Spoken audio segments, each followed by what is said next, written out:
drive me towards greater wealth.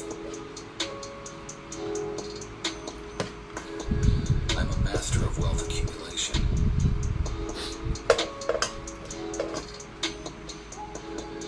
My mind is tuned for success and prosperity. ยิ่งเชียร์สะกดจิตตัวเองเท่าไหร่เวลาที่เราทำกิจวัตรประจำวันใช่ไหมยิ่งสมองเราคิดน้อยเท่าไหร่อ่ะแบบอัตโนมัติใช่ไหมมันทำเป็นนิสัยทำเป็นอัตโนมัติ Financial freedom is my เรา birthright. ไม่ต้องคิดเราไม่ต้องเหนื่อยเลยก็การมันอาบน้ำแปรงฟันอ่ะอาบน้ำแปรงฟันเฮ้ยบางทีงงเฮ้ยแปรงฟันเองนะอาบน้ำไปอย่างนั้นเพราะว่ามันอัตโนมัติเองประมาณตื่นก็อัตโนมัติ My wealth allows me to live a life of สมมติ extraordinary ใน luxury. 30 วันมีสมมติมีแม่มา3 วันอย่างมากที่มาหรือว่าเราไปหาแม่ Multiply my สมมติ wealth.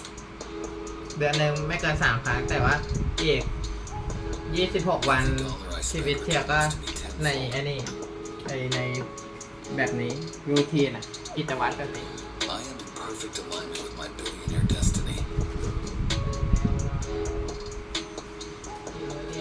My wealth is built on integrity and excellence. ไม่กินเย็นไม่กินหลังเที่ยงไม่กินดึก I am always in the right place at the right time. เราไม่กินเหล้าสูบบุหรี่ไม่ใช้ยาเสพติดเราทำแต่ชีวิตให้ดีขึ้น I leverage วัน my นี้แหละ assets เป็น to วัน build ตัดสินชี lasting วิตเนี่ย wealth. จะต้องไอ้นี่ให้ได้ ต้องเรียนรู้ไอ้นี่ให้ได้ I am unstoppable.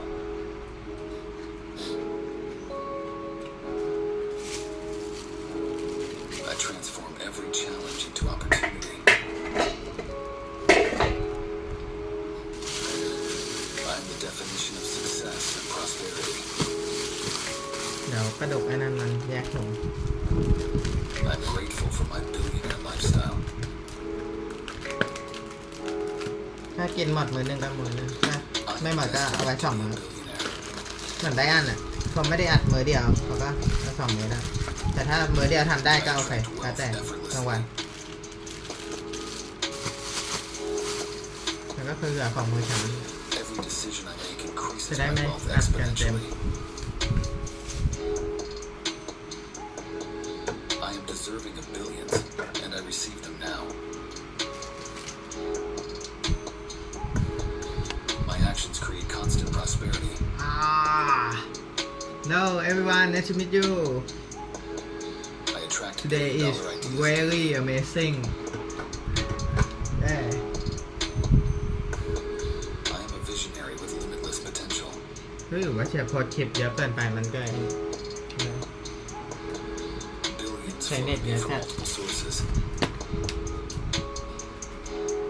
This is my girlfriend I am a powerhouse of innovation and wealth.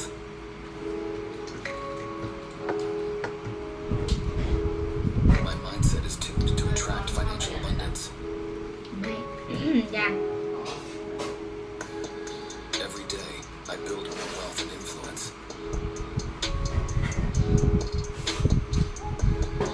I am unstoppable in my pursuit of billions.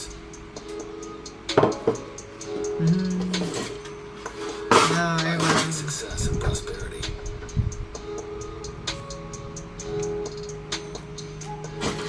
I'm committed to achieving financial greatness.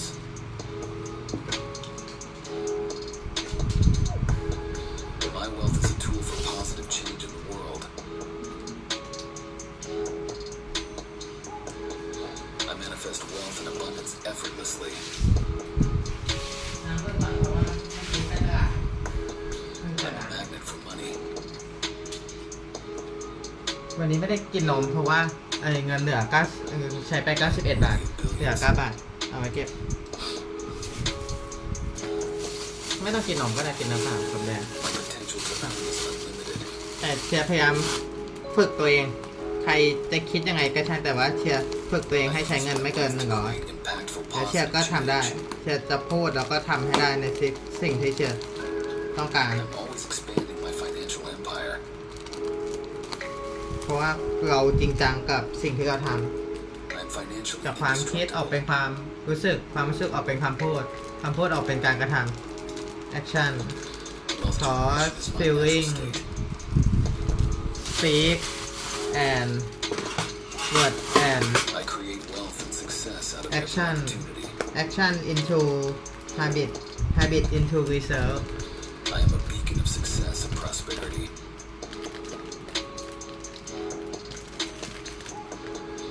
My intuition leads me to ค lucrative นเขามาดูกันไง opportunities. ว่าเชียร์ทำอะไรตอนนี้เดี๋ยวพอเขาดูเสร็จเขาก็ออกไปเขาหมั่นมาส่อง I am the architect of my financial destiny. เขาคิดในใจเฮ้ยไอคนนี้มันจะทำอย่างนี้ได้นานจะแค่ไหน บอกเลย I ได้ radiate ทางชีวิต their energy. ต่อให้เชียร์เป็นมหาเศรษฐีอะไรเชียร์ก็ตื่นขึ้นมานั่งสมาธิแล้วก็ออกกำลังกาย Every day my wealth multiplies. ถึงเวลานั้นต่อให้คนทั้งโลกไม่เข้าใจว่าเชียร์นั่งสมาธิไปทำไมหรือออกกำลังกายไปทำไม ก็ไม่เป็นไรเพราะว่ามันเป็นเราฝึกจิตของเราเราฝึกร่างกายของเรา My actions อีกอย่างเราก็รวยด้วย drive me towards greater wealth. สิ่งที่เราควบคุมคอนโทรลตัวเองได้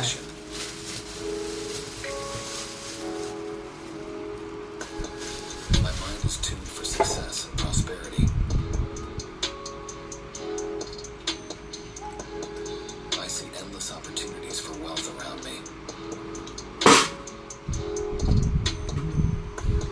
Financial freedom is my birthright.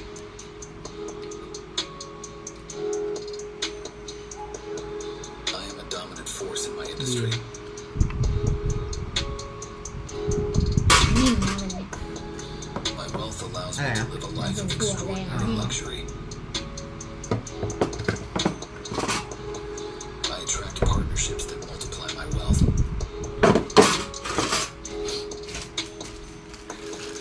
Every dollar I spend returns to me tenfold. กินอันนี้กันนะ I am in perfect alignment with my billionaire destiny. My wealth is built on integrity and excellence. ว่าหนูจะว่ายน้ เออ I am always in the right ขวดไอ้ place นั่น at เชีย the ร์หาย right ไปไหน time. ตรงนี้ ำมันอยู่ข้างนอก อ๋อที่เราเอาไปใส่เหรออ๋อใส่อะไรเหรออ๋อ I leverage ดี my ดีดี assets to build ไม่ได้ใช้น้ำมันนะ เจอเหรอเออโหดีมากเลย แล้วก็ใช้น้ำเปล่า ดีๆมีแค่นี้แหละที่นี่แต่ว่าเชียร์กินไอ้นี่ไงเป็นปลา I transform every challenge into opportunity. ถ้าเราเผื่อเจนจะกินอ่ะ อืมขอบใจจ้ะเชียร์ I am the definition of success and prosperity. เชียร์ภูมิใจที่มีตานเป็นแฟนนะจ๊ะ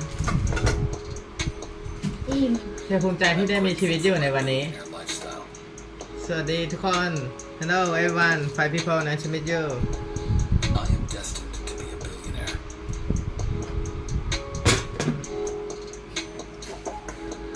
I attract wealth effortlessly.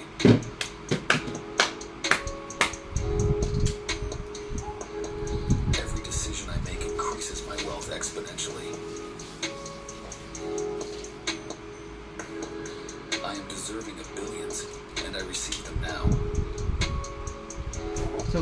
Today I plan my goal to learning programming and code about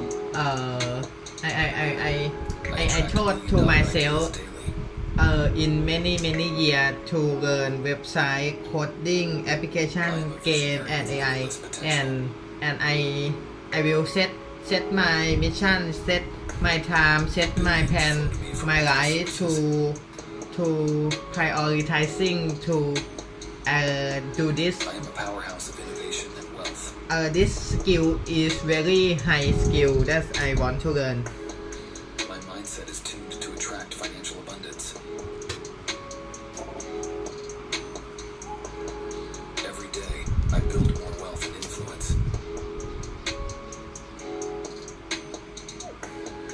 I am unstoppable in my pursuit of billions.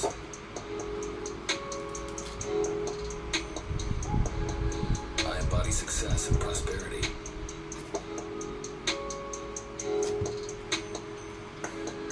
I'm committed to achieving financial ประมาณ greatness. 6 โลกอะกำลังดี My wealth is a tool for positive change in the world. I manifest wealth and abundance effortlessly. ไม่มีน้องใส่น้ำเปล่า I'm a ใช่ magnet for money.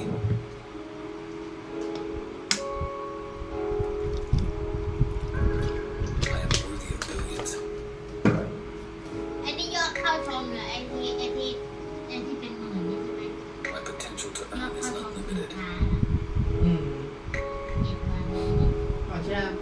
ท่าไหร่เอง50 กว่าคน I use my wealth to create impactful, positive change. ติ๊กต็อกคนดูเยอะวันนั้นตั้ง3,000 กว่า วันเดียวนะ อะไรเหรอ I'm always expanding my ค financial นเข้า empire. ดูสินค้า เหรอโอ้โหแล้วคนเข้าดูชมเธอเท่าไหร่ Financially indestructible. อ้าวแล้วทำไมคนเขาดูสินค้าอยู่ขนาดนั้นอ่ะมันสมมติ100 คนต้องมีสัก10 คนที่เข้าไปดูสินค้า Wealth generation is my แล้ว natural คนหนึง state. กดสั่งซื้ออะไรอย่างนี้ ไม่รู้ นี่3,000 คนมันอะไรกัน I create wealth and success out of every opportunity. โปรไฟล์สินค้าในหน้า อ๋อ I'm a beacon of success. เอาแล้วคนที่เข้ามาส่องเธอใน TikTok มัน 3,000 กว่าคนป่ะล่ะ ไม่ได้ My 3,000 intuition. แชร์ แต่ยอดที่เข้าดู3,000 กว่าแล้ววันนั้น เขาแชร์เปล่านะ ไม่รู้ แชร์สินค้าให้คน I'm อื่น the architect of my financial destiny. เมื่อวาน1,000 กว่า I radiate billionaire อ๋อ energy. หรือว่ามันหมายถึงไอ้นี่เธอ เชลแล้วไอ้ร้านค้านั้น ยอดคลิกของสินค้านั้น ในร้านค้านั้นวันนั้น I'm equipped with all I need to become a billionaire. ไอ้สินค้าตัวนั้นน่ะ ที่คนคลิกอะเขารวมทั้งหมดเลยว่าคนเขาไปดูเท่าไหร่ทางแอปอะI'm a master of wealth accumulation. แต่เธอแท็กเข้าไป แล้วคนซื้อถ้าคนในช่องของเธอซื้อ เธอก็ได้อะไรเงี้ย My mind is tuned for success. ไม่งั้น and มัน prosperity. จะเป็นไปได้ไงที่ I คน see ต้องเข้าดูเธอเป็น 3,000 อะไรอย่างนั้น แล้วยอดชมเท่าไหร่อะไรอย่างนี้ แต่ละรางวัลหนึ่งหลายที่นะ financial freedom is my ติดคลิป birthright. 100 กว่าคนคูณ 7 มันก็หลายพันเลย I am a dominant force in my industry.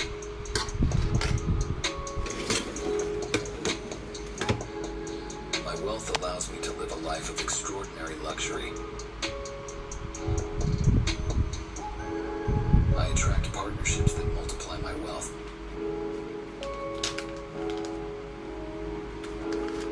Every dollar I spend returns to me tenfold.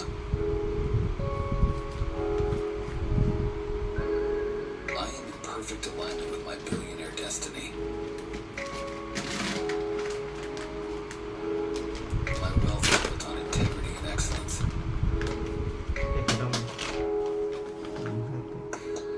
I am always in the right place at the right time.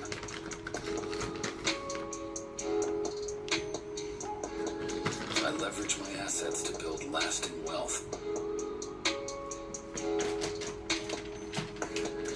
I am unstoppable.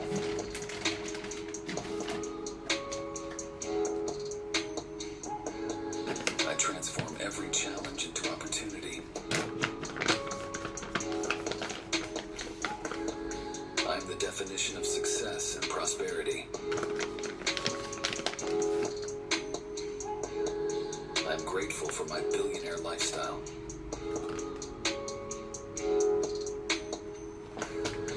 I am destined to be a billionaire.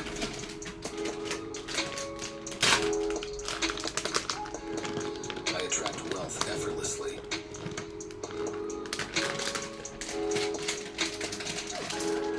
Every decision I make increases my wealth exponentially.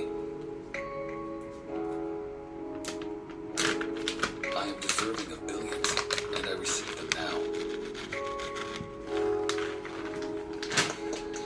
My actions create constant prosperity.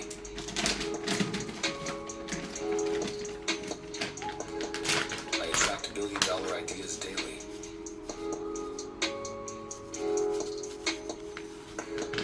I am a visionary with limitless potential.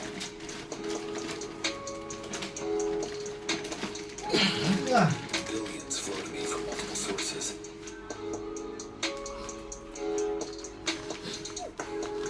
I am a powerhouse of innovation and wealth.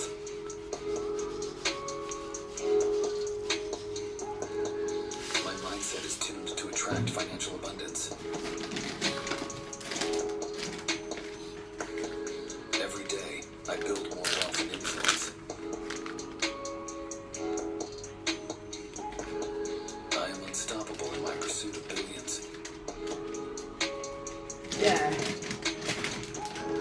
yeah I embody success and prosperity.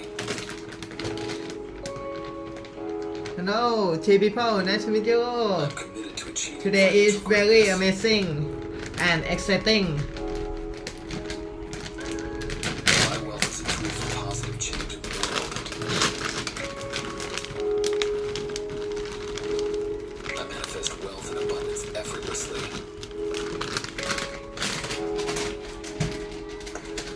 I'm a magnet for money.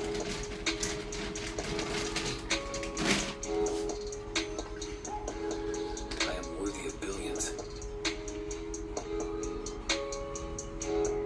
Yo. My potential to earn is unlimited.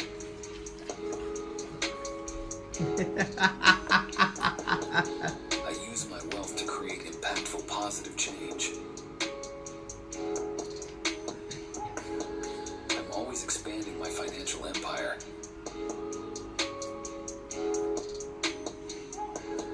I'm financially indestructible.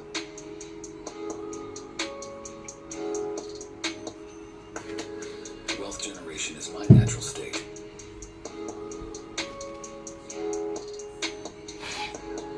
I create wealth and success out of every opportunity. I am a beacon of success and prosperity.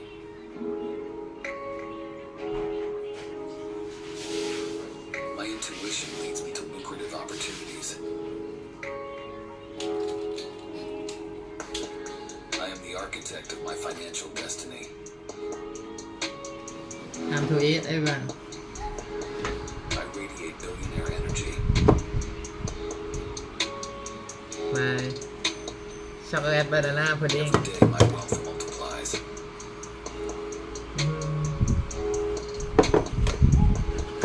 I'm equipped with all I need to become a billionaire.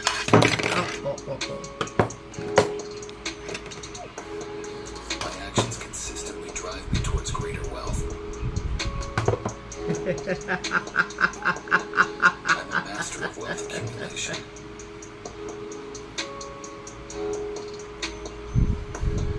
My mind is tuned for success and prosperity.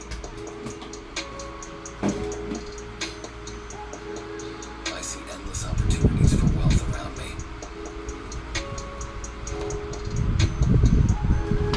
Financial freedom is my birthright.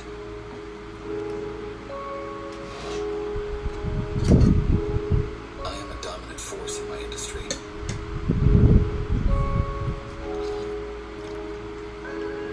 My wealth allows me to live a life of extraordinary luxury. I attract partnerships that multiply my wealth.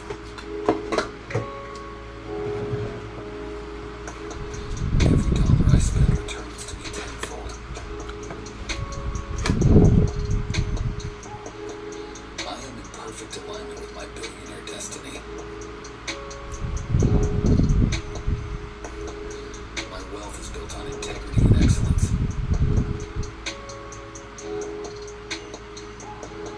I am always in the right place at the right time.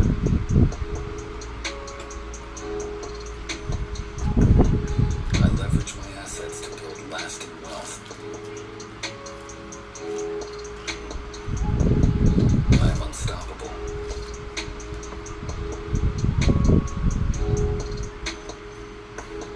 I transform every challenge into opportunity. I am the definition of success and prosperity. I am grateful for my billionaire lifestyle.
be success and prosperity.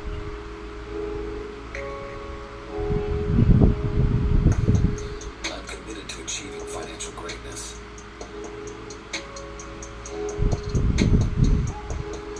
My wealth is a tool for positive change in the world.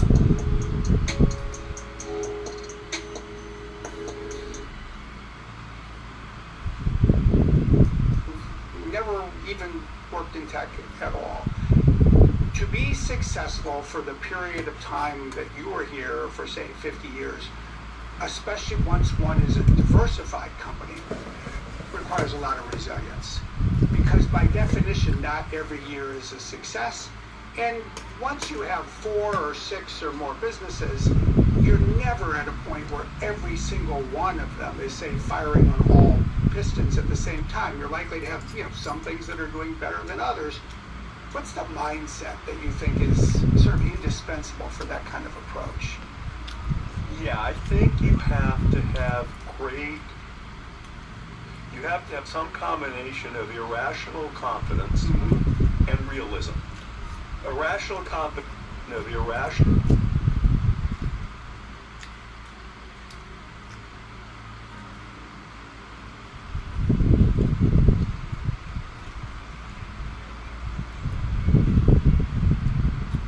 Confidence and realism.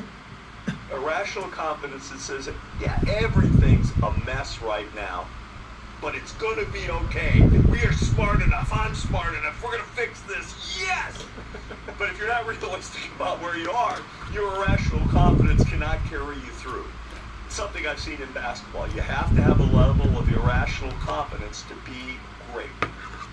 Sometimes you can call it cocky, but it doesn't have to manifest itself that way. You have to have some irrational confidence. So, for example, that way you have to call it cocky, but it doesn't have to manifest itself that way. You have to have some irrational confidence. So, for example, we were nothing, as you know, in the enterprise business. Through talking to customers, me, many others, we developed a really clear view of the offering. It was product, the way they go in together, it was service, it was support, it was pricing, it wasn't one thing. We had a model, and we had irrational confidence with the presence of IBM and Oracle and others. We were going to be the enterprise software company, and guess what? It may have taken us 15 years, so it takes us realism, it took irrational confidence, and it took a hell of a lot of persistence. Does that always work? I've learned it doesn't. It doesn't always, but it can work in many instances. Microsoft got a good search business today. I'm proud of what we did. But we had an irrational confidence that we were going to have over 50% share. And the irrational confidence can't come from we're just going to follow our model and it always works. Right. So we're Microsoft. We give this thing a little bit of Windows flair and a little bit of synergy with Windows, which is kind of where the company was coming from at the time. Obviously, the business still, Windows is an important piece, but things have rotated. But just saying our model succeeds with everything gets the realism part of it out of the equation. Irrational confidence and realism, I think, are sort of the distinguishing factors. Oh, and persistence. In roughly 11 years since you stepped down as CEO of Microsoft, you pursued this fascinating array of things. Owner of the Clippers, the basketball team, USA Facts, really sharing information with the public. The work that you and Connie, your wife, do when it comes to philanthropy. Are there parallels between business and basketball that you found? Oh, yeah. More parallels than anybody would ever think of. Okay. Businesses want to be accountable. Basketball teams and players are far more accountable than any business I've ever known about or run. Why? Every 24 seconds, you're getting a report card. We either scored, we didn't score. The other team scored or didn't score. Every 24 seconds, you get a report card. Then the game's over. You either won or lost. It's not like even a business, hey, we're going to get it back next quarter. We got stuff in the labs to fix the situation. No, you can't pretend. You can't hide. Every movement meant every player's made, every statistic about how fast they were running, what they were doing, how they played. You're not going to find a place of higher accountability. And I'm not bashing business, but I learned more about accountability, lessons that might have been useful for me actually when I was running Microsoft. I think both basketball players and companies have to get in the weight room. Now, what do I mean by that? You need to develop new skills. Weight room, gym. You have to be developing new skills before you know you need them necessarily. Yo. Look, I'm going to assert that Microsoft would have a whole lot of problems and a whole lot of things it does if we hadn't been investing in hardware through a variety of lenses. Go back to the old mouse, go through what we were doing with Xbox. But the core capabilities and people and talent, Hey. building that muscle, ในที่หัวใจด่าเดี๋ยวของเธอหมด or done things like Xbox. I can't remember exactly, but I think the Silicon team, เปลี่ยนไปประมาณ essentially 3,000 the อะ Silicon team that works on things that will be important for AI and Azure. I'm pretty sure those people started working on Xbox. I think, if I read correctly, because there was an ability to develop skills, to grow into content, and I think that's another. You have to be กินได้เรากิน constantly ไม่หมดหรอก building new skills and reinventing yourself, even before you know what the ultimate application. Otherwise, you can't jump into new หน้า areas. ขาว ไหนจมไหนฝากไหนจ๊ะ I love you One of the รักนั่นสิ biggest decisions that you were involved in was actually playing that role of more member of the board, the existing CEO, on who your successor would be. Satya Nadella, an engineer who you had to say, can he do it all? Be the person who can run this diversified company. How do you think back about that thought process and that decision? Well, let me just say something in my mind. Satya is a very technical person, and one of the things that was important to him, to the company, later to the board, was we were able to get him a lot of different experiences. And he did well at all of them. So we said, hey, you don't really know anything about an area called general ledger and accounting, but why don't you go run this thing called Dynamics? Probably we called Great Plains at the time, I can't even remember. Okay, then, what about, very rapidly, we moved quite rapidly, we said, we got to get this search thing together.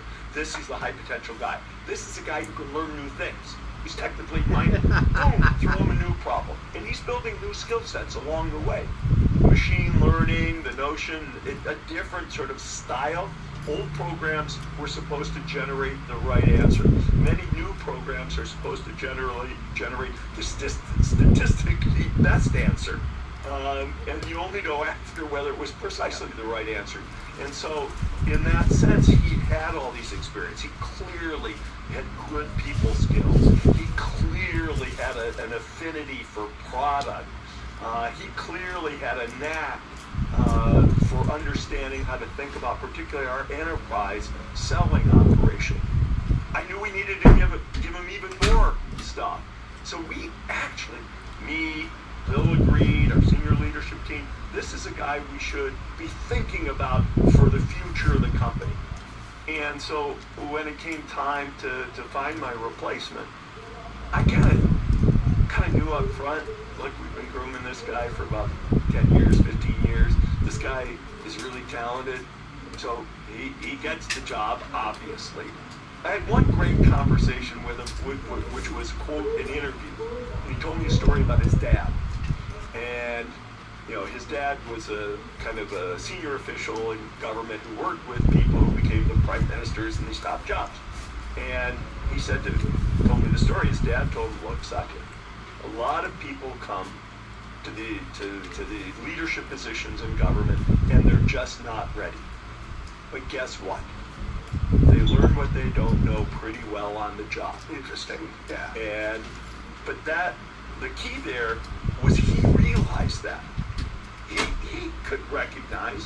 I mean, there was a combination, I guess I'll say, of the irrational confidence, which I can get there, partly backed by kind of his father's experience, as well as a lot of realism about where he was. He had huge skills in many areas of the business, more than anybody else. He knew not only software companies, but he knew more of the breadth of this place than anybody. He's done an incredible job with the company. He remained a Microsoft booster. I never know whether I'm supposed to say we or you or they.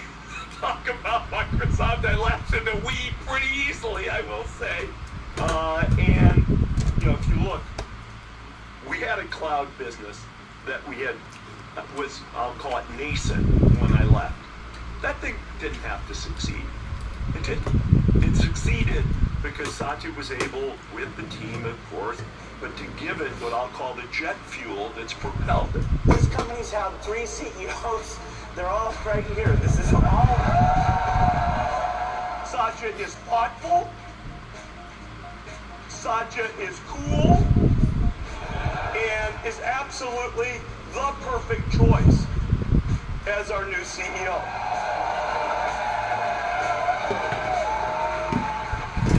The last thing that I want to ask you about is sort of picking up on that, because you made a thoughtful decision or a bet on Satya as the CEO now 11 years ago.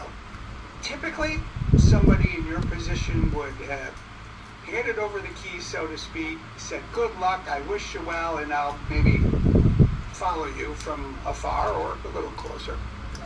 You have continued to bet on the people of this company from Satya on down every day since, in a way that is truly extraordinary.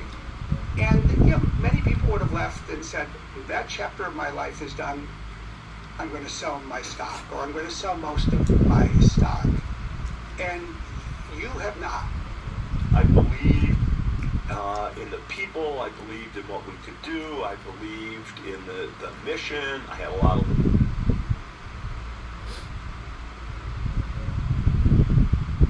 I don't mean as an investor. I mean a customer. Just call a customer and go out there and sell something. When David started...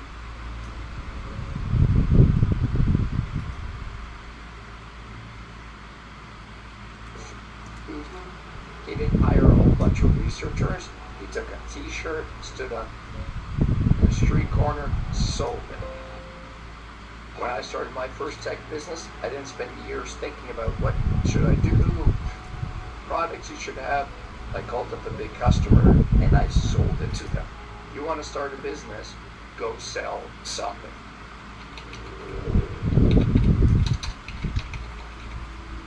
The other day, somebody came up to me and they said, Robert, tell me about a business that I can start, make a lot of money, and not have to spend a lot of time with. You know what my advice was? Don't get into business. Even easy businesses that you think are going to be easy and not require a lot of hands-on, guess what? At the beginning, they're all going to suck your time, they're all going to suck your cash, and they're all really hard.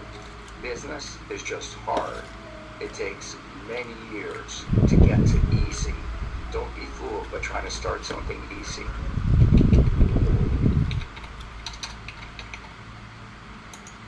One of the things that people always talk to me about is work-life balance. And they say, my gosh, you're such a great dad. You're always there for your kids. You seem to go to everything, even after school. But here's the reality. It's taken me many years to get to this point. When you start, there is no work-life balance. It's one of the big lies that people tell you. A business is a living, breathing thing.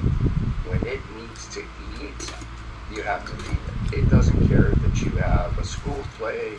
It doesn't care that you want to work out. It doesn't care about any of those things. Business is a living, breathing thing.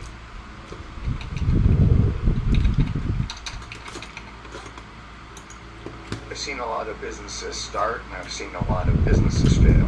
One of the most common mistakes that, in my experience, people make when they start a business is they're not clear what the value proposition to the customer is.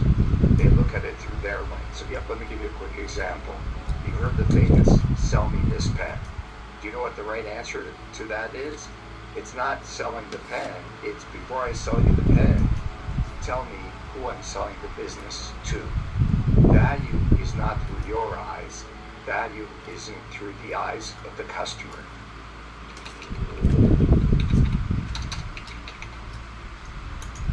There's an old saying and a famous video from Steve Jobs that talks about product and how to know you have a good product. Steve Jobs said, people don't know they need a product until you tell them about it. Other people say you should create a product until you have an identified customer experience. Here's my view on it. It doesn't really matter if your product is selling a lot at the beginning or not. That doesn't necessarily identify a hot market. You know what does? A fanatical customer experience. When you sell a product and you give it to the customer and they look at it and they say, I cannot live without this, then you're onto something. Look for the fanatical experience and engagement from your customers, not always the sales. I mean, of course, if you're not selling anything, you're going to go out of business.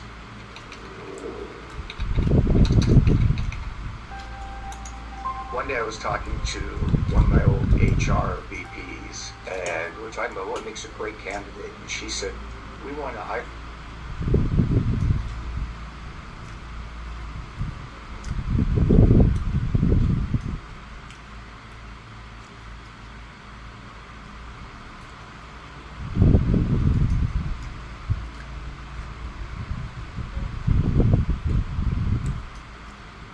somebody who's failed before because that makes them better today. And I was like, oh my God, that is such bullshit. I don't want people that have failed before. I don't want to hire somebody who's had a business run into the ground. Big failure is bad. I don't like entrepreneurs to walk in and say, I had a business and went bankrupt and failed. I'm okay with a small exit. I don't want complete failure. I want little pivots along the way. So failure is not about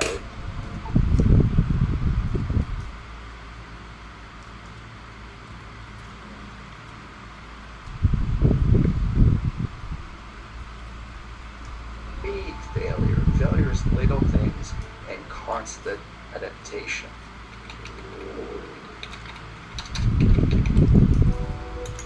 You know, when you become successful, one of the most common questions people ask you is, if you had to do it again, what would you do different? I've really thought about this question because it didn't have a good answer. Because I always think you're the product of everything that's happened to you. But you know, media wants a simple answer. So I really thought about it. Here's my answer. What would I do different if I had to do it all over again? I would dream bigger. My limitation, reason I'm only a billionaire in Australia because of the exchange rate, is I didn't think bigger.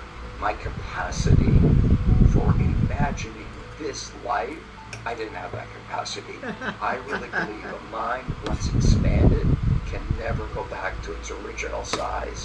Dream big, but work your ass off.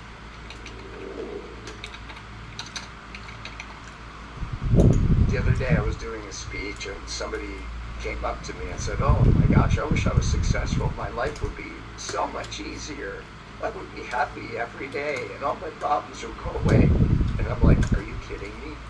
People have this misconception of success that it's finite, that there's this magic door you walk through and it says success on the door.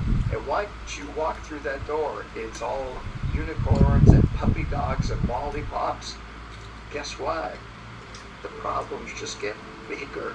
And let me tell you this, if you're not happy today with nothing, striving, working hard, you're not going to be happy with lots of money either. Happiness is not a result of a finite goal. Happiness is just who you are. Great wealth amplifies exactly who you are right now.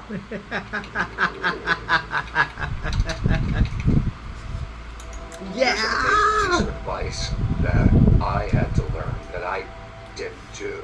Today is And very it's about amazing. productivity and how to scale your business. I used to think that I was really good at managing time and knowing all the important things I have to do every day. But guess what? Here's a simple trick somebody gave me. They said to me, you're too busy. You have too much going on. And this is a hack that they gave me. They said, every morning, wake up, take a piece of paper, and write down 3 things. Not 5, not 10, not 20. Write down 3 things you have to accomplish today. No matter what. Today, not tomorrow. Do not go to sleep until these 3 things are done. So what I used to do is wake up every day, forget all the noise and distraction, and write down those 3 things.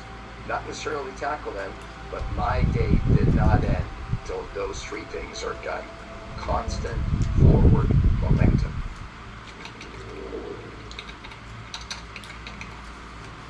I've invested in a lot of business in the 20 years of Shark Tank, Dragon's Den, Shark Tank Australia, and there's a couple of red flags that really come out for me. The first one is a little controversial for most people. Number one is, I don't want an entrepreneur that's failed. I don't want to invest in somebody that started a business and had it completely go away. I'm okay with little failure, consolidation, or not a great exit, but I don't want somebody that gave up on something and had it fail. The other one is, I want an entrepreneur who's solid and mentally together. Show me someone that's in trouble, and I'll show you an entrepreneur that's got problems. And then number 3 is, if you don't understand your numbers, not only balance sheet, income statement, I mean the heartbeat of your business. Every business has 2 or 3 key stats that you need to know every day. If I wake up at 2 in the morning, you got to know that stat. In my business, it was cash flow. But in your business, it may be completely different.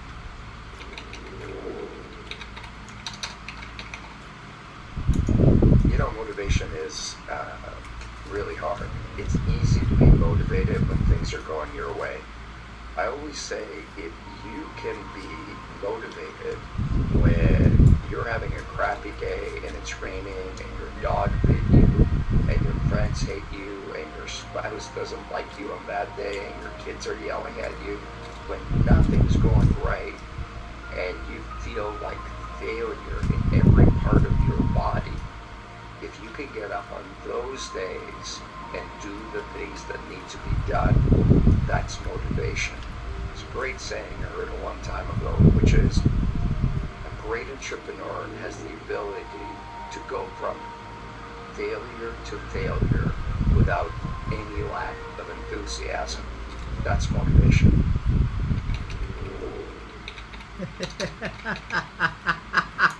Everyone wants to start a business, and people are always asking me, what kind of a business should I start?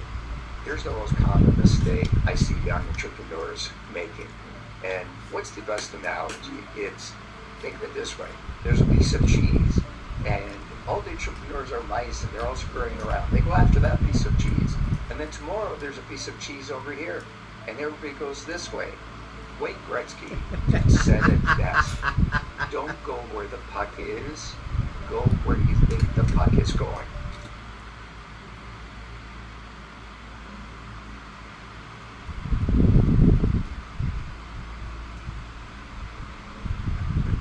Don't get into a business that everybody else is getting into. Get into a business that's going to be the next wave. AI. AI is still super hot. Get into that. You gotta know where the puck is going to go.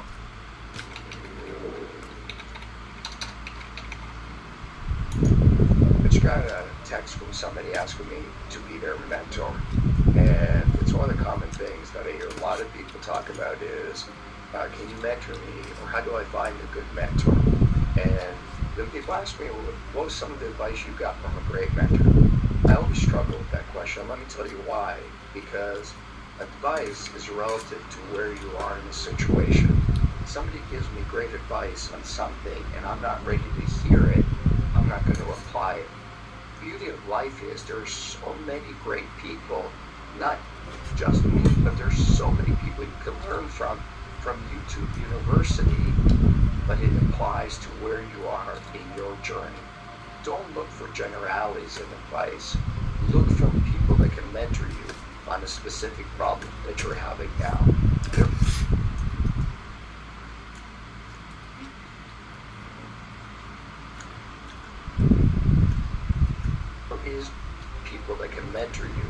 the specific problem that you're having now.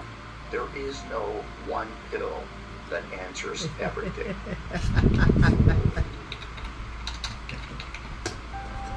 What's really interesting about business is how dynamic it is, and how much it changes, and how much it ebbs and flows.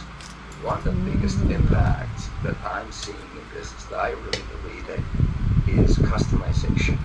People don't want to buy or get something that everybody else can get.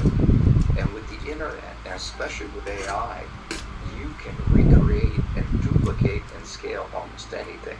I think what's going to happen is if you can create a product or you can create an experience that feels highly personal to me and customized, I think that's always going to stand out.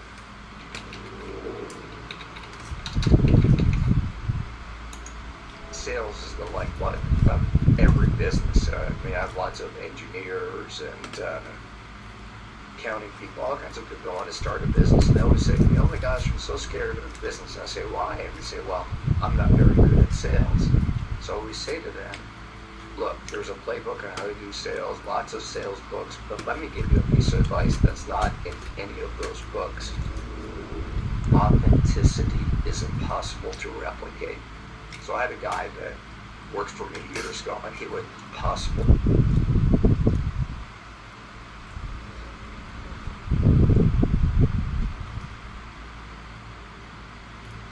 to replicate. So I had a guy that worked for me years ago, and he was awful in sales. Today, he's one of the best sales guys in the world. And the reason he was awful in sales is he wasn't very confident. He didn't know how to talk to people, and he was brand new at it. So I sat down with him. He knew all the basics. So we're going out on a sales call. Here's what I said to him. When we go on this call, when the meeting starts, tell the customer you are so nervous. This is your very first sales call. We go there, he does that, and guess what? The customer wants to help him. People are nicer than you think, and they want to help you, especially when you're young and you're starting out. But here's the problem. He kept doing this for the next 100 sales calls, and eventually it wasn't authentic. But when you're starting out and you're an engineer or an accountant, just tell people, I've never done sales. Here's why I believe in the product. People want to help you.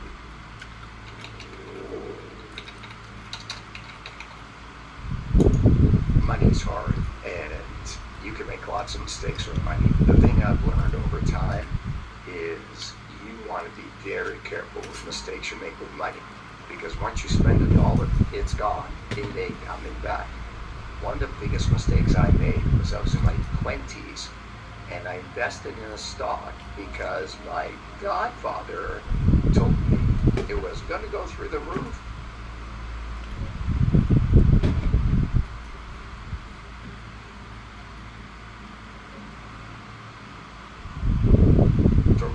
Ton of money on it. I knew nothing about the stock market. I knew nothing about the stock. I didn't know what the company did. You know what I saw? I didn't see a stock. I saw easy money. So I took $2,500. I don't think I even had $2,500. I put half of it on a credit card. And guess what happened to the stock? The company went away. The stock went from $2,500 to, I think, $200.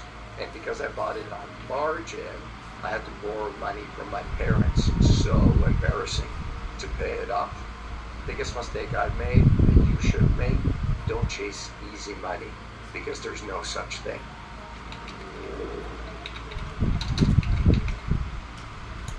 As you start your company, it gets bigger. All kinds of people will start telling you about scale, scale, scale, scale. Here's one of the biggest myths I've learned about scale. And don't forget, I had little companies doing $200,000 a year with 2 employees, and I had big companies, $1 billion a year with 1,000 people. Here's the biggest myth about scale. You cannot sanitize scale and make it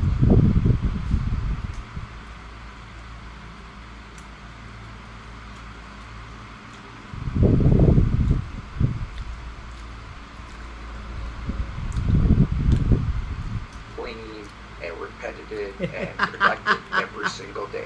There's a certain amount of chaos in scale, no matter what you do. If your company is growing, there's there's going to be chaos. You have to learn to embrace the chaos, but make sure it doesn't break you.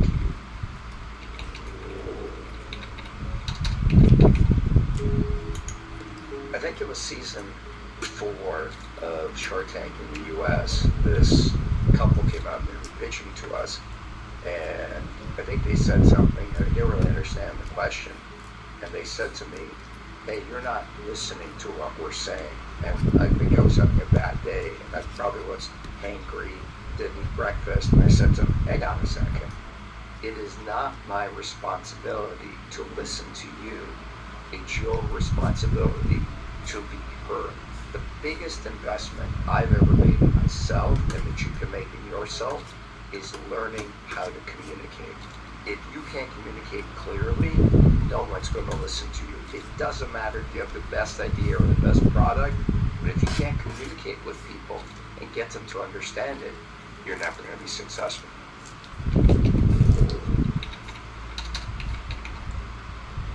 There's a great quote, so I love to play tennis. There's a great quote at this little tennis club I'm a member at in Newport Beach in California, and it's from Martina Navratilova, and I love this quote, and it says, pressure is a privilege of success. Love that. So here's the point. The more successful you get, the more pressure you're going to have. You're never going to go away from pressure. You're always going to have pressure. So as the pressure builds, how do you make decisions? So there's 2 caveats I use. In general, my knee-jerk reaction is usually the right one. Number 2, never make a decision that will kill your business. Big risks like that, I'm very, very wary of. So number 1, your gut feel is probably the right feel.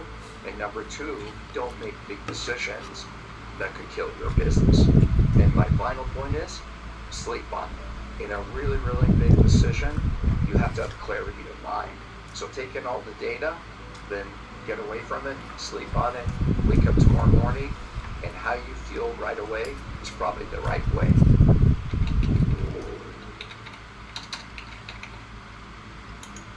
Leadership is really hard. I think I was and am a good leader. I was probably not a great manager, but I think I was a pretty good leader. And in general, I think people want to be led, not managed. So my personal feeling is, what is great trait of some of the leaders I've seen? And by the way, I've had dinner with all kinds of great leaders. I've had dinner with the president of France. I've had dinner with the prime minister of Canada. I've had dinner with some of the most successful business people in the world. On and on and on. But I actually think where I got the lesson and where the lesson is, it's in the Bible. And what Jesus said to his disciples is, don't tell people, I'm paraphrasing, but what Jesus said to his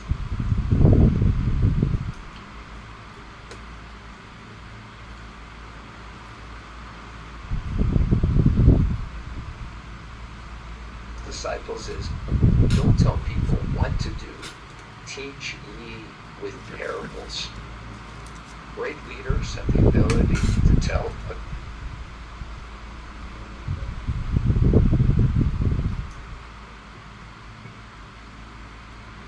great story. And a great story engages the audience and engages people. Lead others with a great story. I hope you enjoyed that. If you have any questions, please let me know.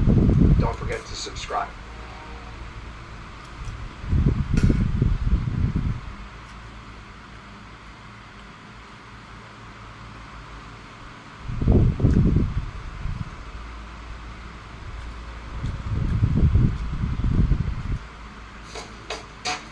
Hey GQ, I'm Mark Cuban, and this is how I made, saved, and spent my first $1 million, and then flipped it into $1 billion.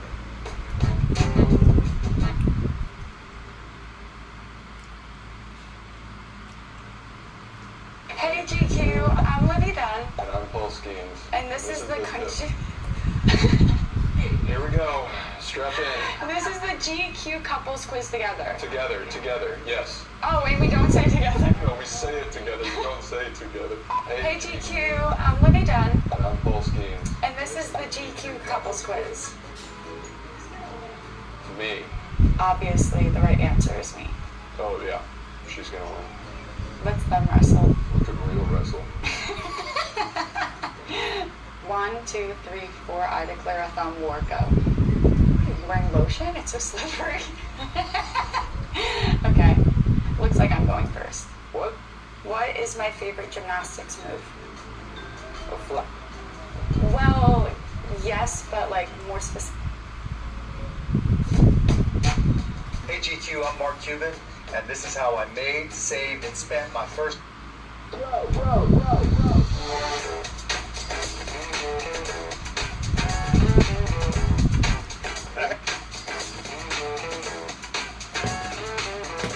How you doing? Long time no see. Yeah, long time no see. How's the new car?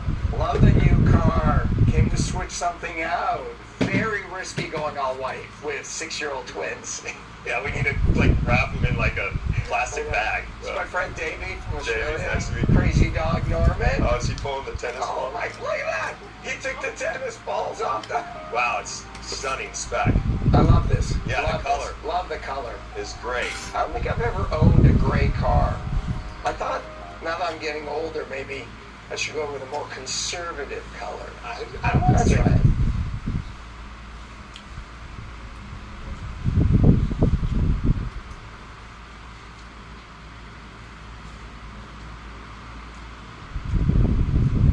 Grace considered. But it's good. Everything here is part of the collection. Yeah, it's ready to This go. is awesome. It goes from Millions down to like 50 grand. Yeah. This is not a kit car. This is an actual car. Gino Agnelli was the chairman and owner of Fiat. He had a Cinquecento, it was a hardtop normal Fiat that he kept in Italy, and he bought a place in the Caribbean. And he wanted like a car to drive around the Caribbean. So that was it. How much does it cost to make it electric? More than the car was Yeah, worth. that's what I was thinking. We don't want to talk about that. It's not just a quick Who's question. short topic? Who's the new guy? Yeah, I don't know. they literally just chopped the car off, Yeah. an existing car, and put the top on. I love this car. Here's the embarrassing thing. I've never seen this car. I've never seen the white car at the end, so I've never seen this car. This is stunningly beautiful. 4-year restoration, 1966 Jag XKE. Enzo Ferrari said it's the most beautiful car ever made, and it's not even a Ferrari. I mean, it is just so beautiful. Every year they made it a little more powerful. So the original engine wasn't a 4.2 liter, and then the original ones didn't have the covered headlights. And so this is the rarest version of this car with the covered headlights and the 4.2 liter. It's the most powerful engine. Look at this engine. Oh my God. It's so beautiful. Look at the weight of the car. Wow. Yeah, and the interiors. Percent this car. Oh, It's a little tight for me. It might be a little tight for you. well, it's perfect for me, Yeah, well, Scott. it's your car, so. Oh. I love how it says cigar here. Yeah, right? As opposed to just, Right. yeah. That's so boss. Because you don't see cars like this, right? I mean, you could drive through Beverly Hills and in 10 minutes you'll see 45 G63s, Yeah. but you're going to see, maybe one of these. And don't get me wrong, I like the Mercedes G63, but... Funny. That's what Davey drives. Oh, do you? Yeah. That's alright, that's alright. And there's not that many in South Australia, just No, so that's it's true. true. That's what my wife But drives. honestly, it's crazy in LA, like a Range Rover Sport is mid-range. In this video, we'll explore what really happens behind the scenes of US Shark Tank, from the pitches to off-camera moments. I'll do that deal. Then we'll dive into Jay Leno's legendary garage. I rest my case. And finally, we're off to explore Robert's insane house. Wow. So we're in sunny LA today, and we're heading to the US Shark Tank. Lucky I've got a good lift and a very nice car to head there in style. Let's do it. So what's on the plan today? Filming. How long do you film for? Here till 8. Yeah, well, 12 hours. How many pictures do you get through? We'll do at least 10. Yeah, it's very different to the Australian one. I'm so curious to see how you guys find it.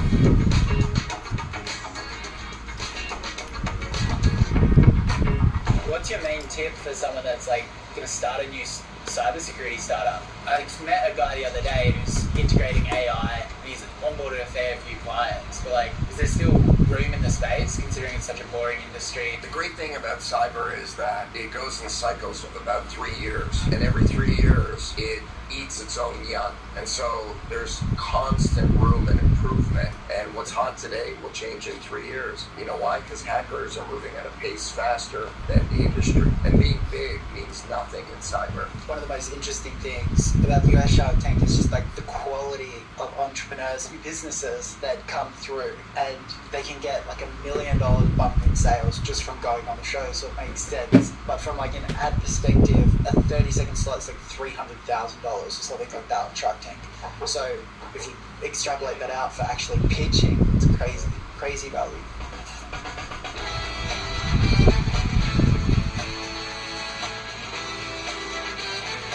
Honestly, that just there would be.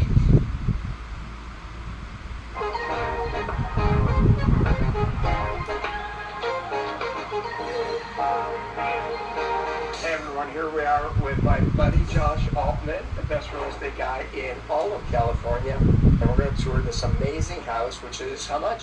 $44.5 million here in the Hollywood Hills. And since I already own 10 homes, he's going to try to sell it to David. Oh, wow. 10 homes, he's going to try to sell.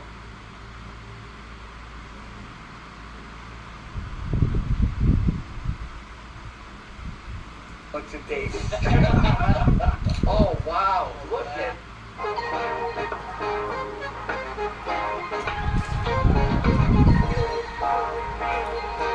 Hey everyone, here we are with my buddy Josh Altman, the best real estate guy in all of California. And we're going to tour this amazing house, which is how much? $44.5 million here in the Hollywood Hills. And since I already own 10 homes, he's going to try to sell it to David. Oh, wow. Look at this. Yeah, so this is really cool. That is so cool. So this is a fireplace. The builder, Nobel, they wanted to have a little moment before you even walk in. Genius. Yeah. So this originally wasn't here. After he built it, he said, you know what? We got to have that moment, and broke it open. What a great idea. So smart. Yeah. Who does this art? I mean, right? I have to get the name. I will text you. Because I know next time I walk into Robert's house. Oh, you know I'm going to have this.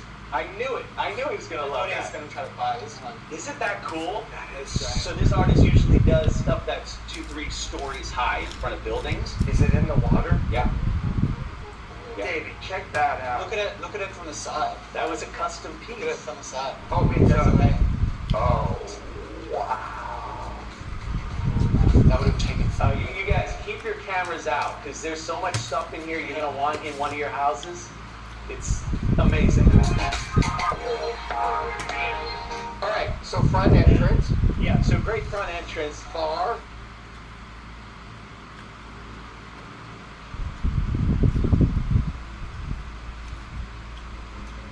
The details are really important here. The bar. You know what I noticed right away? The volume, the height of the ceilings. Yeah. When I go to a house with smaller ceilings, it hits me. Really? It doesn't hit me. I don't have.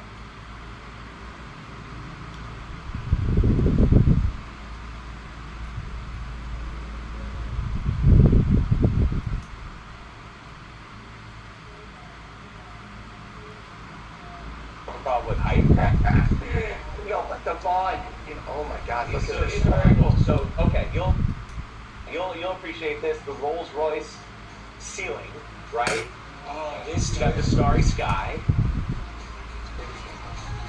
Wow. and then all of these lights can move. This is the new way that people are putting lights in their house. It's magnets. You don't like those two lights there? You can take the magnets off and put them somewhere else to point at a different. So the power is on the track. It's kind of way. Yeah. That's smart. Now come stand over here. Check this out. This is cool. So the way that this looks one way, it's one color, but as you stand right here, you can see Oh my the God. colors in the glass. We don't have 2 hours, but just to show you the type of finishes. That's carved from one piece of stone. Who preps the house before you come? So a couple of the guys outside, so that's security for the house. Right. And also I call them never seen and also income.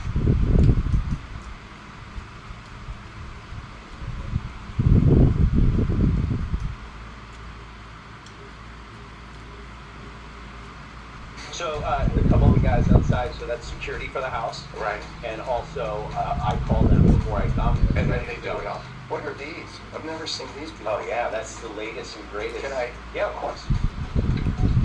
Yeah, so it turns it off, turns it on. Oh, those are lights? Yeah, those are all lights. Yeah. Oh, Right.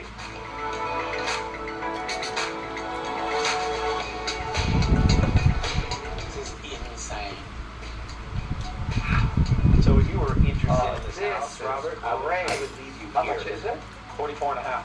So 14,500 feet. You This made is one of us those promise houses. you not to that you wouldn't buy a house.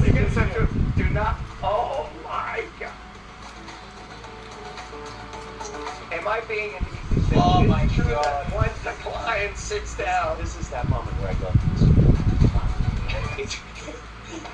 It's your conscience of how good you feel. This is absurd. See, right now I'm picturing me in this house. it's ready for you, Robert. This view is insane. Right? This is where Is I it go. really a pool? Oh, it's a real pool. It's not just a water feature here. No. That's a cool shot. Get that shot of Robert standing right there with the entire city behind him. Boom! Boom!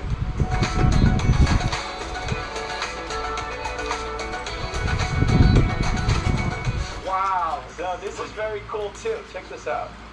Over here, what the builder wanted to do, Are these built he in? took the same stone, built it in. This is heated and air-cooled stone. So depending on how you want to feel when you're out here, it And can the be fire pits. Davey, I think if I don't buy this house, you should buy this house. I got it, David. So I'd have to move to LA. yeah, what And type he's of business? single. Oh, jeez. I would feel bad for you. No, I'm just kidding. In this house, if you're single, all right, you're not going to be single very long. He's not single. He's got a great girl. All right, never mind. You will be single if you live in this house. Just kidding. I am trying to get him on The Bachelor. Oh my gosh. Is this the? Even to see the transition, right, from the indoor outdoor, it's all the same. Where did the doors fold in? Just in here? Yeah. The one great thing about LA is I love the outdoor, indoor. Hey, you gotta have that. That's what people want. What's the main difference between LA? Elon was upset that this engineer working on the deal, didn't know the technology well, and he fired him. So I went in there the next morning. He kind of grilled me on, like, do you know the subject matter? And I was like, yeah, this is how it works. And he was like, great, you're hired. He works in mysterious ways, that guy. Zip2 was a cool company. Elon and I sat across from each other. It was like a lab environment. They were still inventing the product as they were running it. Meeting for the first time, he gave me a demo of what he had done, which was online Yellow Pages with maps and directions. And he turns to me and he goes, "It's cool, Mom." I go, "Yeah, it's really cool." I'm staring at him. He's staring at me. And I'm thinking, is this like a trick, interview where they're trying to see, like, can I come up with something? He kind of assesses people, and I've noticed he tends to stare at them, and can be very intimidating. The first time I met Elon,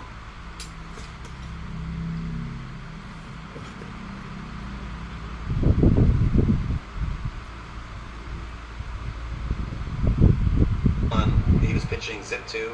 I remember it well. He and Kimball, they were relatively new to Silicon Valley, been there only a few months. I just remember thinking they're bright, properly self-confident, that perfect entrepreneurial mix of having enough self-confidence to be humble, enough intelligence to respond to questions in a very nimble manner. My first week,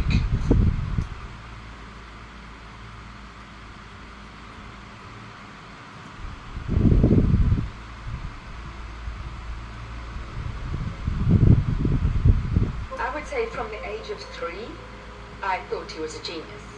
He would reason with me, and his reasoning was sensible. And how do you even do that when you don't really have much experience? My name is Errol Graham Musk. I'm Elon's father. My relationship with Elon is very much the same as my relationship I had with my father. We mostly communicate on email. I haven't spoken to them for quite a long time. A roller coaster ride in terms of watching Elon go through the trials and tribulations of working, and the toll that's takes on a relationship. And you accept that when you're spending time with him, you're getting a very small part of him, because 95% of his mental energy is still being consumed by these problems. He doesn't get any breaks from it. I wanted him to go to nursery school. They said, well, he makes it by 2 days.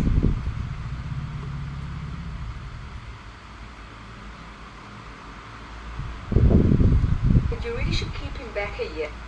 I would say from the age of 3, I thought he was a genius. He would reason with me, and his reasoning was sensible. And how do you even do that when you don't really have much experience? My name is Errol Graham Musk. I'm Elon's father. My relationship with Elon is very much the same as my relationship I had with my father.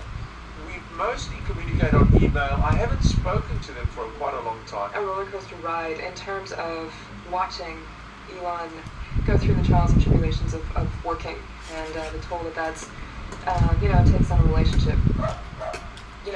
And watching Elon go through the trials and tribulations of working, and the toll that's takes on a relationship.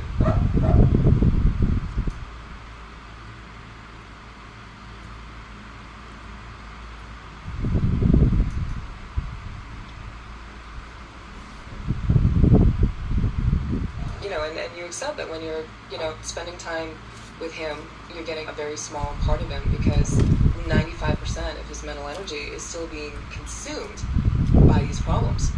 He doesn't get any breaks from it. I wanted him to go to nursery school. They said, well, he makes it by 2 days, but you really should keep him back a year, because otherwise he'll be a little socially challenged. And I said, you don't understand. I have a genius son. He needs to talk to someone besides me. But of course they roll their eyes, because every mother thinks their child is a genius.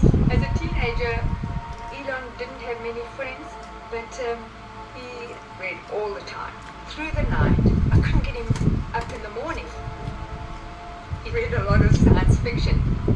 He would read through the night until he saw me getting up, and then he would go to sleep. And then, of course, I had to dress him while he was half asleep and get him to school. So he compartmentalizes his brain. People are coming.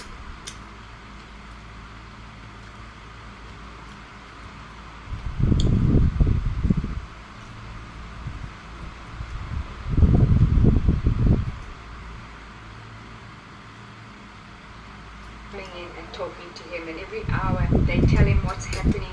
And when you date or marry Elon, you don't see him much. So it is hard to have a relationship in his case. You were seeing a marital therapist, and I think he just got attacked.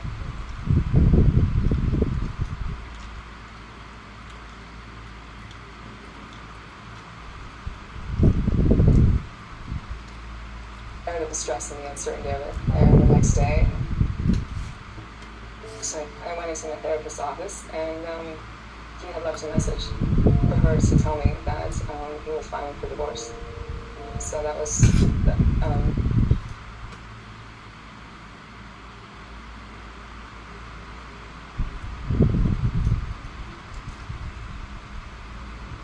that was how it happened. One of the more memorable moments of my life. Yeah. My first impressions were that he was very sweet. He seemed quite shy. He said, "May I put my hand on your knee?"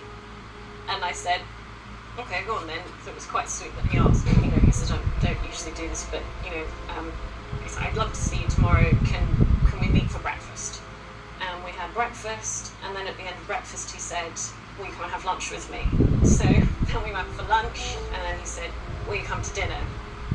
And then I remember one evening he said, would you like to come back to my hotel room so we can look at Rocket Video? And I thought, I was like, okay, yeah, I'll come back. And we did get into his hotel room, and he did just show me rocket videos. I mean, I was very young when I met Elon. I was 22, so I hadn't really.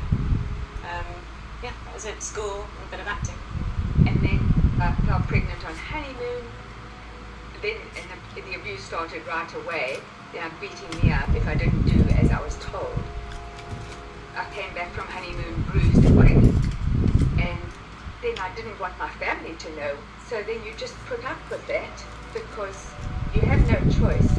Elon, while he was a little boy, he grew up in a very violent home. Like, for example, when I always had to drive the car and he would be punching me and Elon would be between the seats hitting his father to stop him punching me. When he would be at home and punching me, Kimball and Tosca would be crying in the corner because they were really babies. Elon was 5, Kimball 4, Tosca 3. Elon would be hitting his dad at the back of his legs. And then when he was 8, we left. My father has serious issues. Okay, well, so you didn't have a happy childhood. It was very violent. Elon said he wanted to go and live with his father, and that made me very sad because I didn't see why he would wanted to do that. His father had the Encyclopedia Britannica. I couldn't afford books. I mean, he'd read everything in the library in Durban, so he had the opportunity to actually read the whole encyclopedias. I could call him anytime and ask him any subject, anything in the world. I do know that you were bullied at school. And how did you I was almost beaten to death. Anything in the world. I do know that you were bullied at school. And how did you I was almost beaten to death. If you call that bullied. He was shy and awkward at school. Elon didn't have many friends. I remember thinking, wow, what an incredible man. Never met anyone like him.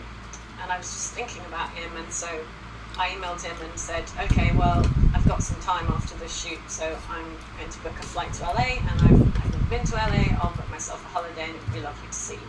And he wanted to sort of, fly me over and sort it all out, and I was like, no, it's fine, I'll take care of it. And then he said, I don't want you to go home or to marry you. And he apologized. He said, I'm sorry, I don't have the ring, care of it. Fly me over and sort it all out. So I emailed him and said, okay, well, I've got some time after this shoot, so I'm going to book a flight to LA, and I've never been to LA, I'll book myself a holiday, and it'd be lovely to see you. And he wanted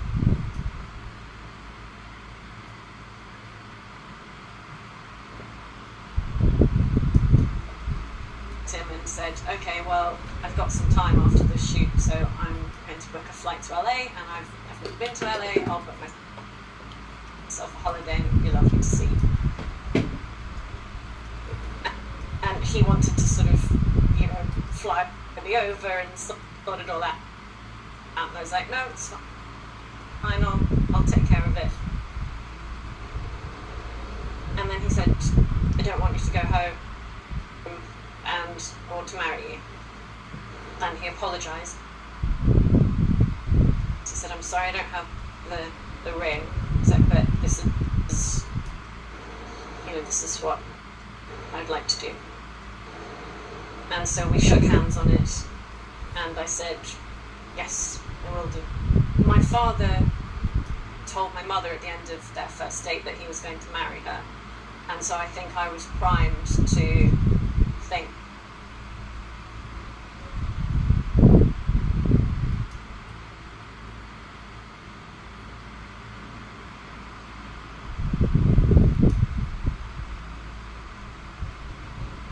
that after 10 days, I thought, yeah, that's how it happens, that's what love is. And obviously moved straight into the house with the children, and it became a very real thing immediately. He was trying to avoid bankruptcy. Every day Elon would come home and say, tomorrow, that's it. Being ridiculed in the press, horrible things being said. There was something called the Tesla Death Watch at the time, which was an internet site kind of counting down the days till when Tesla was going to disappear. Electric car maker Tesla laying off 20% of the workforce, 24%. He'd have night terrors in the middle of the night. He'd be fast asleep, and then suddenly he would be screaming in his sleep and sort of trying to climb up, like in his sleep, trying to escape something. All available resource had to be ploughed into the projects, into the companies. You know, he gave me an out.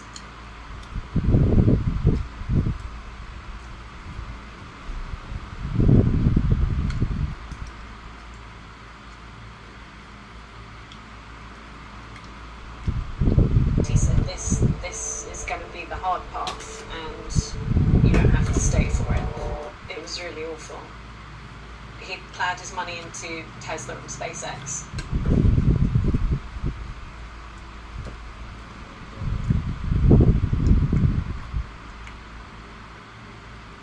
He was under incredible stress. I was worried he was going to have a heart attack. I just kept thinking, God, I'm just going to keep this guy alive. And even when I'm with him, I don't see him much, unless I sit in the back of the meetings. But then a wife or girlfriend doesn't have that, and so they really don't see him much at all. Getting knocked about was pretty normal. I mean, if you did well at school, they would wait for you at the exit at the school and pommel you with their bags. So I mean, if you call that bullying, well, we had a lot of that. Elon was a good reader very early on. So Elon was very keen on reading about Napoleon, about Alexander the Great, and he even had a copy of Napoleon's last will and testament, which is in French. People would say to him, "Are you reading?"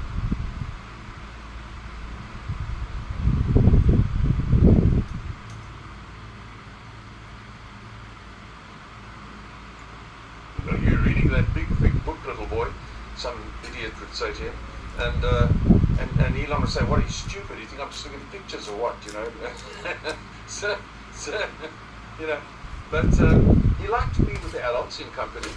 So if the other kids were running around playing, he would like to sit with the adults. He was often told, "Why don't you go and play with the children?" And he'd say, "No, I'd rather sit here with the adults." It was one of the bad Christmases.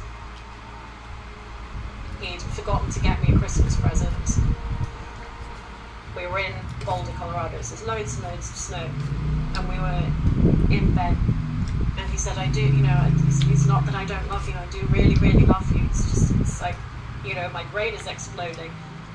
And I was like, no, I know, it's fine. And he sort of got up in the middle of the night and disappeared. I was like, where's he gone? And he came back 2 hours later, and he'd gone outside in his t-shirt and shorts, barefoot, and he'd gone and dug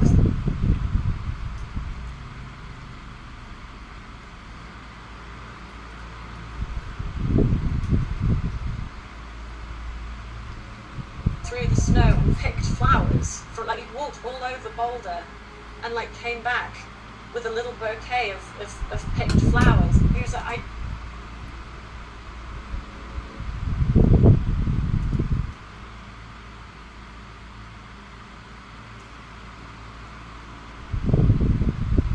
I just wanted to show you how much I loved you. I'm happy to say that SpaceX and Tesla are in the hands of my brilliant son. Well, genius son. We admire him for that. We don't want to be him. Because with those companies, he gets a lot of hate. Stop being mean to him.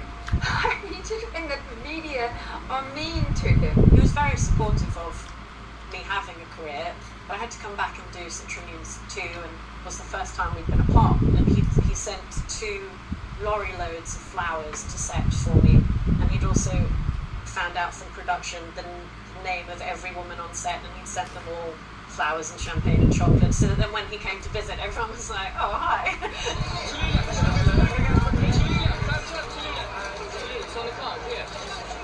I remember at the premiere, he came along and he was holding my umbrella for me while I was doing some signings. No one knew who Elon was.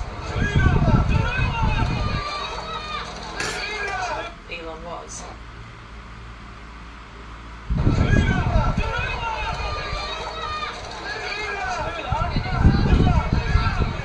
He was very sweet and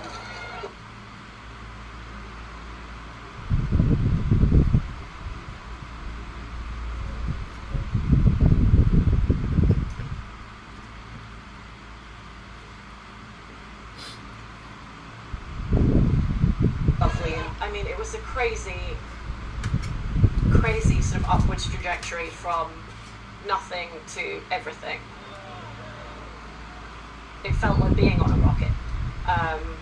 You know, we were being invited places, and I remember we were at a party, and then actually that dinner, I think I sat next to Bill Clinton, and Elon said the great thing about being famous is that when you sit next to somebody you don't know at a dinner party, they think the bad conversation is their fault, because that is sort of what happens now. Everyone sort of listens to everything he says, and I've had people say to me, oh, I met Elon, and and he, I could tell he was a genius because he seemed incredibly distracted and he was clearly thinking great things.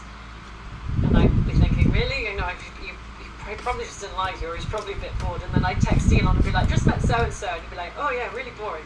I had a lot of nice cars during Elon's youth. Porsche, and Mercedes, Ferrari, and Maserati. He was always interested in taking the doors apart and all that sort of stuff, because sometimes you had to fix something, and he would do it. He would open it up himself for me. I would say he was the best mechanic. Most amateur mechanics are a little bit ham-handed, but he would certainly try. He was definitely not a boring job. Not a boring job. I found LA really tough from the moment I landed there. It was an incredible culture shock, and but I just wanted to come home. Yeah, and I kept trying to come home, but then also I do really love Elon as well, and so it took quite a few years of us figuring that out. But I mean, I think he could kind of see the way the world was going in a way I just did not understand, and I love having that perspective, and I'm grateful for that whole, for every part of that. I hope he gets humanity to Mars, because I think that is his reason for being more than any other. Once we sort of get our mind on something, we tend to not stop. Not so much you can't sleep, but you wake up, you go to bed with it in your head, you wake up with it in your head. You focus on it entirely, continually, to the point that you might forget to eat, and not ever, you can't get the person to say, look, quit now, stop this. It's a kind of passion or something that possesses you to just keep on trying. He has a kind of innocence to him. What I mean by that is that he feels with incredible purity the emotion that he is feeling at the time, whatever that emotion is. He feels things very, very deeply. So I've heard it said that he's cold and emotionless, and that could not be further from the truth.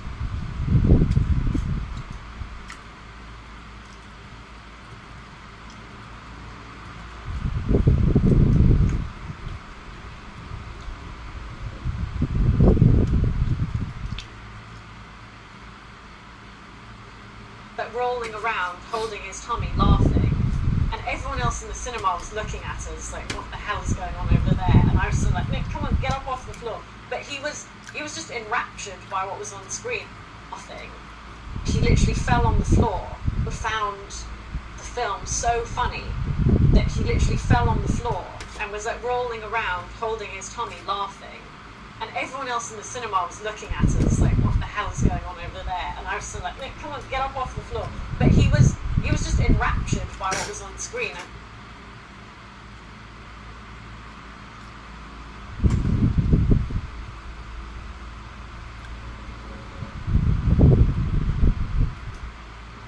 He was feeling it, and he feels things. If he feels anger, it's there. Anything, it goes deep. He told me all about his childhood growing up. I think his childhood shaped him in a lot of ways. I think he knows what it's like to be bottom of the pack, to be hurt by people that you should be able to trust, and obviously I think that leaves scars. And I've also learned, and I think a lot of people have learned, if he says it's like, if he can do it, he's probably, don't discount Elon. Don't say no to Elon. He's, you're going to lose. You're going to lose.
charted, can't be guarded. Nah, I don't wanna get retarded. Get the party started, yeah, get the party started. Yeah, so let me get a body, yeah. Bitch, you got me fucked up.